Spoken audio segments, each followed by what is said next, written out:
Да, пожалуйста, пожалуйста, заходите. Рады видеть, пожалуйста. Заходите. Вот тут мы живем. Здесь у нас кухня, которую мы готовим, как бы сказать, вся еда кошерная, полностью, да, кухня вся откаширована. Мы тут кормим людей. Здесь, как бы сказать, здесь у нас вот проживают люди, три женщины, вот Мэри и Женя, здравствуйте. Это вот Леонид, да. Вот у нас живет уже сколько, второй год уже, да? Да, второй, или третий уже, по-моему, сколько было самое. Вот, он остался как один, жил с мамой, мама ушла в иной мир, мы его взяли к себе, вот уже третий год он у нас тут живет. Дальше мы переходим, как бы сказать, в большой зал, где у нас проходят все шаббаты, праздники, учеба здесь проходит, тут собирается очень много народу. Здесь мы учимся, здесь мы познаем как бы Тору, и здесь у нас комната для гостей. Кто хочет соблюдать шаббат или праздник, может прийти и здесь остановиться. Лет 13-14 назад, это было в 2004 году, наверное, 2000. И мы собрались четвером, как бы сказать, и решили, что надо что-то сделать для наших ветеранов, для наших сеньоров. Когда начинаешь познавать Всевышнего и Тору, ты понимаешь, что для этого мира нам надо что-то делать доброго, хорошего. Просто как бы заниматься только с собой лично в этом мире, это как бы это не по морали, не по Божьим законам, да, потому что Всевышний нас создал для того, чтобы человек человеку помогал. Когда что-то стало, как бы сказать, немножко там приоткрываться, мы поняли, что надо делать какой-то хесед, да. И мы поговорили с бизнесменами, которые молятся в миньяне, они поддержали, и мы стали по возможности помогать людям. Да, я молился, увидел, что человек стоит, как бы сказать, что ему нужна какая-то помощь, что вдруг нет, стоит, вдруг человека нет. Почему его нет? Я спрашиваю, в больнице или дома лежит. Я звоню, спрашиваю, как бы сказать, какая помощь нужна. Вот, наверное, лекарство, нужен врач какой-то, ну что. Ну, один одинокий человек остался, совершенно одинокий, и совершенно без средств существования. Да. Так получилось в жизни. Представляете? И вот как такому человеку надо было поддержать. Да, как бы. Годы шли, старела, стала сдавать здоровье, стало очень плохо с глазами, очень плохо, почти слепота. Близорукой я всегда была. Это стало совсем плохо с глазами, потом инсульт один, потом инсульт второй, потом инфаркт. Стала совсем одна, и я поняла, что поскольку зрение, инсульт, инфаркт, что сама я не справлюсь. Поэтому я пришла сюда. Спасибо Арону, спасибо всем, кто мне помогает. Ну, просто мне посоветовали люди добрые, ну что ты одна. Я очень переживала. Из школы я уже ушла. И было, конечно, жутко. Просто не знала, как дальше жить. Я сама очень общительный человек. Я не знала, как жить. Квартира у меня тоже была Московский район, там уже все, развалюхи. Ну, и вот пришла сюда.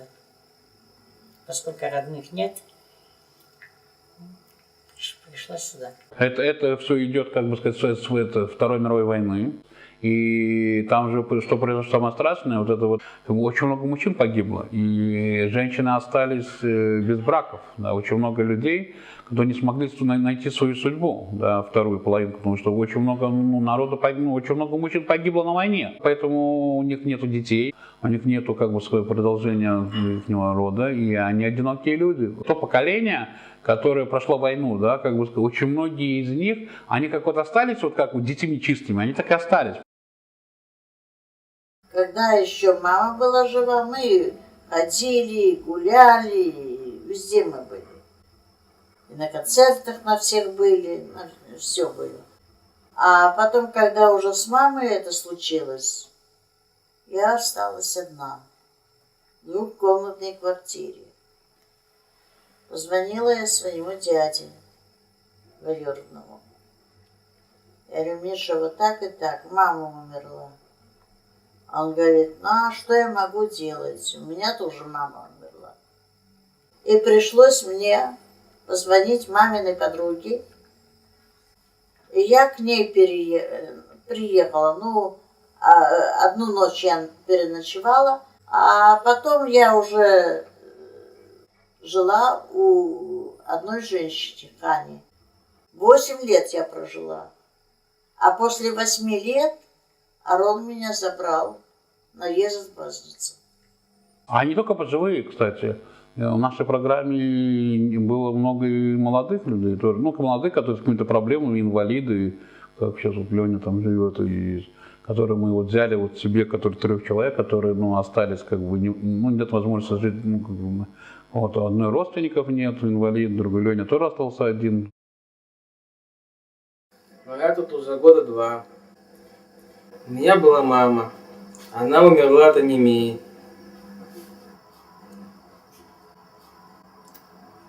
Вот, я тут читаю, телевизор смотрю, физику читаю, химию читаю, историческое читаю. Это очень интересно. Когда мама была еще жива, мы им помогали. Уже тогда они были в нашей программе, мы им помогали. Ну, когда Леня пришел, сказал, что вот мама в больнице не стала, тогда уже забрали все. Бывает ли отказываем? Ну, я стараюсь не отказывать, насколько это возможно, да. Просто сейчас новых я стараюсь, честно говоря, не брать. У меня нет средств для того, чтобы им помогать, да. Сейчас был очень сложный случай, вот, обратился человек, у него сын тройной инвалид, 3 инвалидности имеет, да. Вот, и насколько мог, пытался помочь. Ну, конечно, даже я боялся, честно говоря, войти во все его проблемы, потому что я понял, я не потяну, я не смогу. Мне не хватит ни духовных сил, ни материальных, да. Вот. Насколько могли, мы ему тоже помогли, да, но как бы у нас сейчас очень с средствами очень тяжело, да, средств не хватает, поэтому как бы я взял уже взято обязательство, и то в данном случае, да, сначала выполнить то, что ты взял. Ты не можешь брать больше того, что ты можешь, потому что тогда будет, и этим, и тем не поможешь, да, как бы это тогда будет неправильно, да, потому что такой взял, выполняя, а если Всевышний даст больше, тогда можно будет еще помочь, да, потому что звонят там, люди звонят, но не можешь просто взять, начать помогать. Или разово что-то помогаю. Позвонил человек сейчас, как конкретно, перестал ходить, нужна коляска. Я в свое время в Германии их закупил. Я ему дал коляску, бесплатно, естественно, да, сказал, когда не нужна, верните только. Есть человек, который у меня на машине, который ездит, который по ним, и мы ими занимаемся, как бы сказать, насколько возможно, чтобы, попытаемся им помочь то, что им как бы трудно самим сделать, там, питанием пытаемся помочь, да. Пытаемся помочь лекарствами, пытаемся помочь там оплатами квартиры, помочь отвезти в больницу, в поликлинику, врача найти. Ну, все, что ему, да, занимаемся.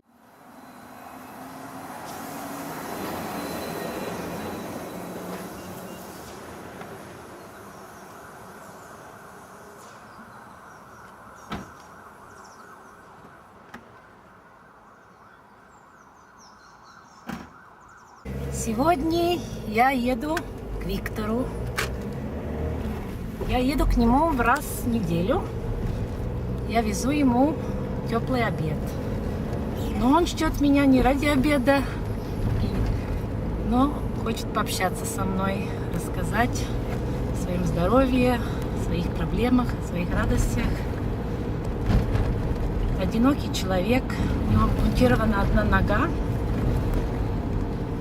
Очень доброжелательный, оптимистический человечек.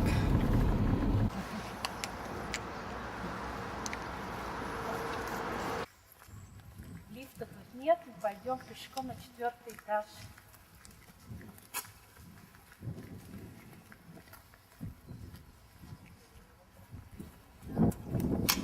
Код, поднимаемся.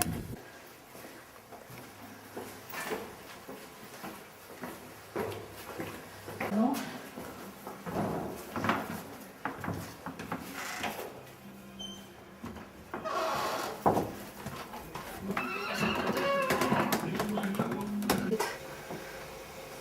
Я положу в холодильник. Да. Так, подставочку я заберу, чтобы в следующий раз у нас не разлилось. Так, тебе оставить или в холодильник? Положи в холодильник. Да, хорошо. У Виктора после тяжелой болезни и ампутации одной ноги. Он пользуется протезом.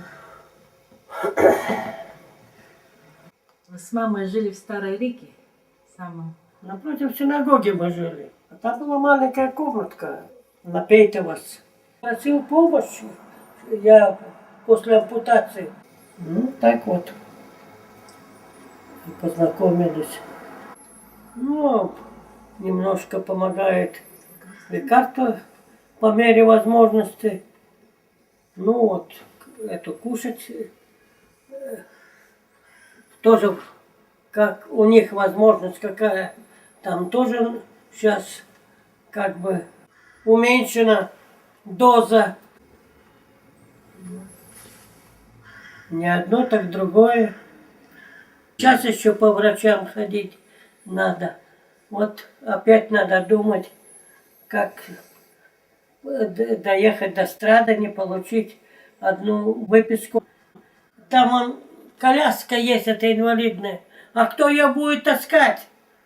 Эти АПРОПТ мы здесь, говорит, не нанимали с грузчиков. Мужчина не может отнести. А где ж там женщина сможет отнести? Она больше 25 килограмм весит. Прыгаю на одной ножке вниз и подтягиваюсь за этот бордюрчик. И поднимаюсь по ступеньке. А как еще? Все вот это плечо плечевой сустав весь вышел наружу. Что я нуждаюсь? Ну, если нету денег, что он может дать? Сколько Боженька мне даст на этом белом свете пожить, столько и проживу. Я как бы посредник по разным проблемам, с которыми сталкиваются люди.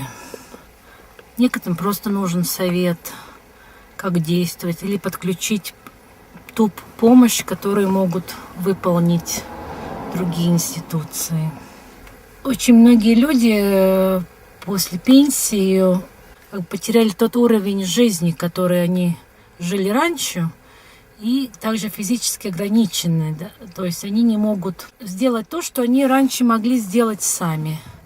Поскольку мы больше помогаем людям, которые одиноки или которые потеряли своих супругов, многие, у которых нет детей, есть родственники, но которым они очень мало поддерживают контакт или вообще не общаются.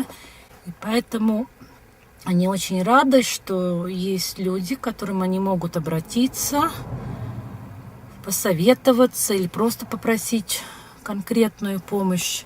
Конечно, мы своих финансовых возможностей ограничены, но у нас наша помощь заключается больше в личном контакте с человеком, общение. Многие люди просто чувствуют себя одинокими, и даже 5 минут или 10 просто встретить живого человека, который его выслушает, его поймет, для них очень большая помощь тоже. Многих людей мы знаем уже много лет, и они нам доверяют как своим родственникам.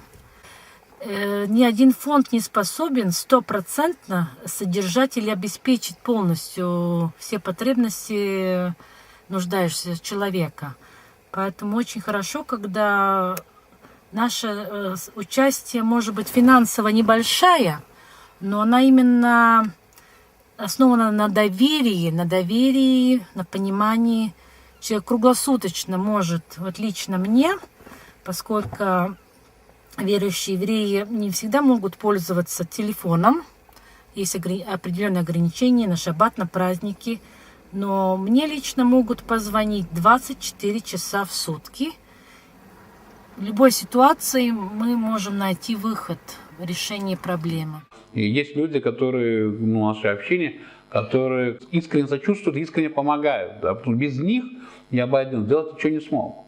Вот, и еду также вот они готовят, и развозят еду, и ходят, как бы сказать, общаются. Так что я не один, конечно, один ничего делать невозможно, да. С Ароном я познакомился 1,5-2 года назад в синагоге. Мы как-то быстро сошлись. Он стал человеком, который помогает мне в изучении Торы. других моментов и так далее.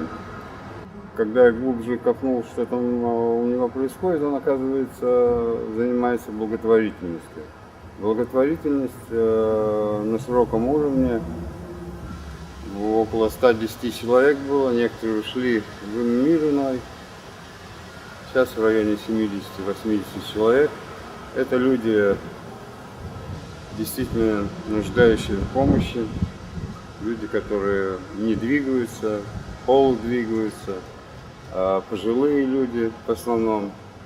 Сейчас я сам ездил, отвозил коляски на ремонт, еще куда-то, помогал с мебелью, кровати возили тяжеленные. Бывает, что люди уходят.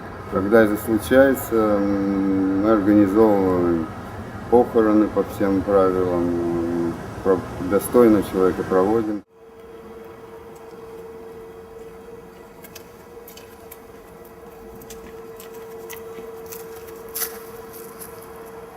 Мы стараемся охватывать их вниманием не только при жизни, но и после их ухода.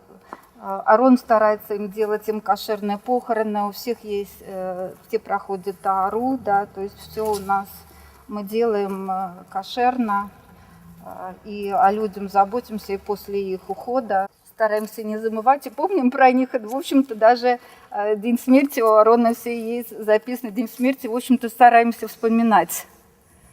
Особенно очень много хороших моментов, когда если кто-то помнит из жизни, получается, всегда вспоминаем. Нет такого, который забыт.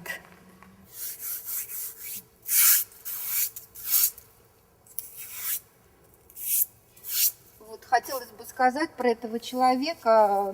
Арон как раз сейчас делает памятник. Человек этот жил в Юрмале, совершенно одинокий. Мы уже потом про него узнали, что он всю жизнь жил на 90 евро пенсию, причем каждый месяц умудрялся по 12 евро отдавать сдаки. Вот такой удивительный, скромный, тихий человек. Не понимают многие, да, как мы обращались, они говорят, так вы же выполняете ту же функцию, что уже делается в общине, да. Вот там приходит патронаж, и это достаточно, да. Это не так, потому что не всегда человеку только еды не хватает, человеку не хватает общения, потому что все люди как бы заняты, а он лежит один на один со своим, обычно уже много, это может, много болячек, и как бы настроение у него очень, как всегда, очень такое нехорошее, да, потому что когда человек остается один на один за ним, у него всегда возникают нехорошие мысли, да, поэтому очень важно психологически человеку помочь, не только материально. Как бы сказать, мы человеком, если берем, мы занимаемся вот и до всеми его проблемами, да, как бы, а не какое-то только вот время часа пришел, два пришел, но это не так далеко, да, и мы его ведем полностью до последнего момента, пока он как бы в этом мире находится, да. Очень много можно сказать, о нем можно много сказать. Это необыкновенный человек, добрый, никого в беде не оставляет.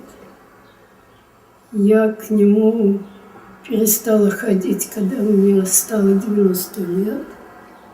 Сейчас скоро 96.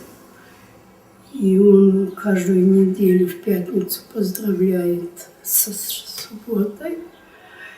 И дает материальную помощь. Вот, и это,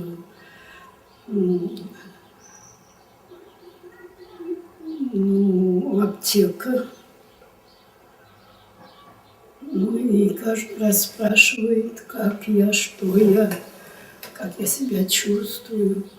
Спрашивает, что мне надо, может быть, я голодная, может быть, я дома, такое. Вот такой он. Ну, что можно о нем сказать? Чудесный человек, просто необыкновенный. Понимаете, я объясню, в чем дело. Тут согревает, да, вот все люди говорят одним голосом. Нахождение здесь, да, как бы, когда мы говорим Деврей Тора, когда мы стараемся каждого выслушать, да, каждый может задать вопросы, да, и человек очень вчера, вот конкретно показать вчерашнее занятие, да, у нас бывает, как бы сказать, бывает, у нас там в пятницу бывает больше мужчин, как после босоногие приходят, да, тут у нас было, полно, а женщин, вечером боятся и приходить, да, зато в субботу, после шахарита, наоборот, Тут у нас много женщин, но мало мужчин, потому что ну, они хотят немножко уже отдохнуть.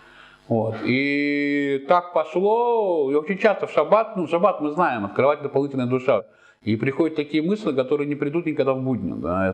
И вчера как бы люди просто открылись, и вчера у нас такие, полемика такая была, такие у нас дебаты вчера были. Вот именно люди просто открывали душу и рассказывали, что у них наболело. Да. Это очень многого стоит. Да. Мы вчера не заметили, как почти до 4 часов, как вот начали часто, да. 3 часа на одном дыхании и как бы, ну, тут у нас застолье небольшое, кстати, без лыхаема, без всего. Как бы не надо подогрева, ничего. Люди просто, вот они уже привыкли, они могут тут высказаться и получить совет. Именно в жизненных, простых жизненных ситуациях.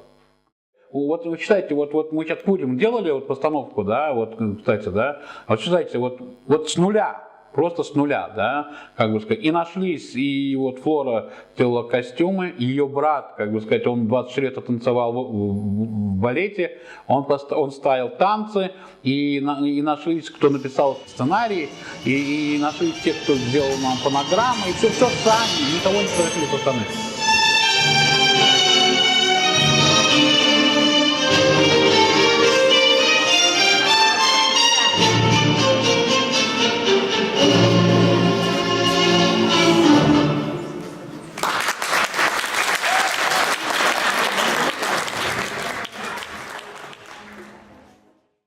Есть обычаи разные, кстати, обратите внимание, да, для того, чтобы ни у кого не падал. Обычно вот когда человек начинает, он всегда сложности возникают. Это уже не мицва, пожалуйста, да, это обычай. Можете хоть как, да, главное, чтобы кисти цицит не болотились по полу. Мне легче видно, потому что я являюсь мальпехом здесь, и я фактически смотрю, вот, допустим, как готовится обед. Как я прихожу, я буквально могу видеть, кому они остаются. То есть я немножечко, как говорится, в тайную кухню. А с кухни все видит, куда, что идет, зачем, для чего, как. Я, конечно, свои силы могу затратить куда-нибудь. На что мне тратить? Да? Во-первых, я что-то знаю, да? Что-то могу кому-то чего-то рассказать. Здесь есть люди, которым это необходимо. Тут как раз вот интересное понимание, да, это понимание страха перед Всевышним. Если вот с этой позиции посмотреть на мир, да, можно понять два уровня страха. Да? Чего человек боится? Мы боимся испортить отношения с его миром, с тем, как он построен. Мы хотим исполнять функцию. Мы хотим быть тем человеком, который имеет право сказать: ради меня был сотворен этот мир. Всевышний, он милосерден. Он постарается всегда все простить, то, что мы делаем, а мы все делаем что-то, грешим, да? А какое мы имеем право тогда, если Всевышний милосерден, а мы люди, которые находятся в этом мире, да, как быть немилосердны, да? Ну, надо задуматься просто над этим самым, что это понятие милосердия, рахамим, да. Не важно, какая у нас профессия, важно, как при этой профессии мы живем, да, и что мы несем людям в этом мире, да. Но мне кажется, вот это вот смысл в этом и есть, да, вернуть человека к жизни, да, насколько возможно, да, это как многого стоит.